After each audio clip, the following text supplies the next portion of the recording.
कि यहाँ पर मेडिकल फैसिलिटीज़ भी फेल होती हुई नज़र आ रही हैं। आज ही पेपर में आया है कि हॉस्पिटल्स में आईसीयू वार्ड भर गए हैं। इवन निजी अस्पताल यानी प्राइवेट हॉस्पिटल और सरकारी हॉस्पिटल दोनों भरे हुए हैं। तो आप अपना इलाज कहाँ करवाओगे, ये सारी चीज़ें इंश्योर कर लेना, फिर बिल्कुल ऑफलाइन एग्जाम देने जाना। अभी चल रहा है कि महाराष्ट्र में सबसे पहले लॉकडाउन लगाया जाएगा।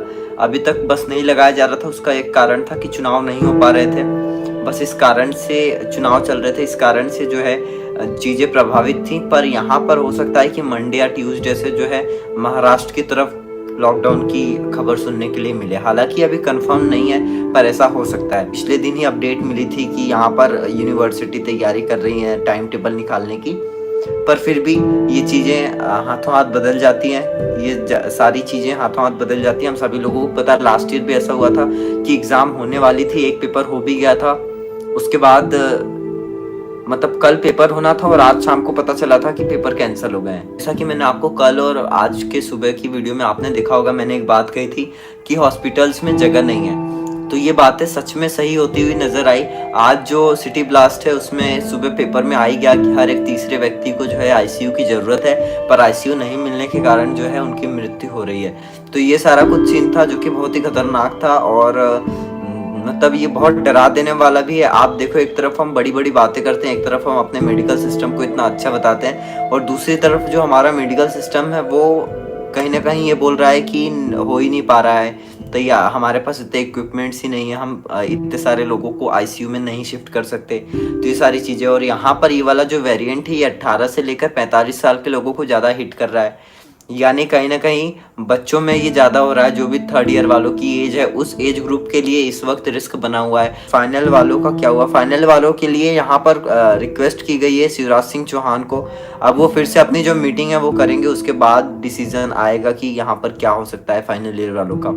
पर ये बात है कि मामा ऐसा नहीं करेंगे, बिल्कुल पार्शियल नहीं हो जाएंगे वो। अगर चीज़ें खराब होती हुई उनको नज़र आएंगी तो वो बिल्कुल ऐसी कोई भी जिद पर नहीं अड़ेंगी कि हम फाइनल ईयर वालों का कुछ भी करेंगे। 10th और 12th वालों का क्या हुआ? 10th और 12th वालों के लिए भी जो लगातार जो अपडेट है वो निकल कर आ रही है, और यहाँ पर मध्य प्रदेश जो सरकार है वो एक बार फिर से 10th और 12th वालों के लिए विचार कर रही है। इवन सभी स्टेट्स की जो गवर्नमेंट है वो अपनी जो 10th और 12th की एग्जाम है उनको पोस्टपोन करने का या उनका मोड बदलने की बात कर रही है। एमपी में भी सिलेबस नहीं कंप्लीट हुआ है। ऐसा बोल रहे थे कि सिलेबस कंप्लीट हो गया है, पर यहाँ पर बिल्कुल नहीं हुआ है सिलेबस कंप्लीट, और ऑनलाइन क्लासेस नहीं लगी हैं रेगुलर।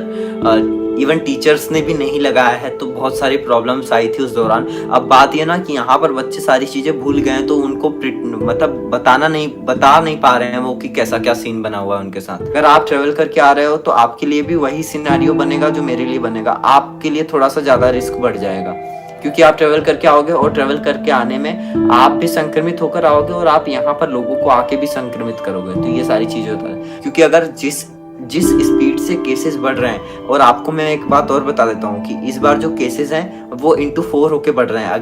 पिछली बार क्या थे कि केसेस ऐसे बढ़ रहे थे कि 1 से 2, 2 से 4 ऐसे हो रहे थे, और यहाँ से 1 से 4 और 4 से 12 हो रहे हैं।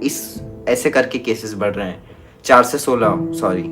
तो ऐसे अगर केसेस बढ़ेंगे तो फिर ज़्यादा जो प्रॉब्लम है वो क्रिएट होगी, और बहुत ऑब्वियस है कि अगर कोई एक स्टूडेंट है तो वो 4 को करेगा और 4 स्टूडेंट 16 को करेंगे। इतना गंदा सीन बन जाएगा। अगर कोई भी छोटी मोटी दवाई भी लेता है, यार किसी को थोड़ी भी इम्यूनिटी की प्रॉब्लम है, तो फिर उसको बहुत ज़्यादा मेडिकल से रिलेटेड प्रॉब्लम हो जाएगी। कि यहाँ पर मेडिकल फैसिलिटीज़ भी फेल होती हुई नज़र आ रही हैं। आज ही पेपर में आया है कि हॉस्पिटल्स में आईसीयू वार्ड भर गए हैं। इवन निजी अस्पताल यानी प्राइवेट हॉस्पिटल और सरकारी हॉस्पिटल दोनों भरे हुए हैं। तो आप अपना इलाज कहाँ करवाओगे, ये सारी चीज़ें इंश्योर कर लेना, फिर बिल्कुल ऑफलाइन एग्जाम देने जाना। थोड़ा सा इंतजार, थोड़ा सा धैर्य रखो और थोड़ी थोड़ी पढ़ाई जारी रखो, क्योंकि पढ़ना इज अ डिफरेंट थिंग और कोरोना इज डिफरेंट थिंग। हम पढ़ते रहेंगे तो वो हमारे लिए अच्छा है, हमारा नॉलेज इनहेंस होगा। और बाकी पढ़ाई के साथ साथ भी आप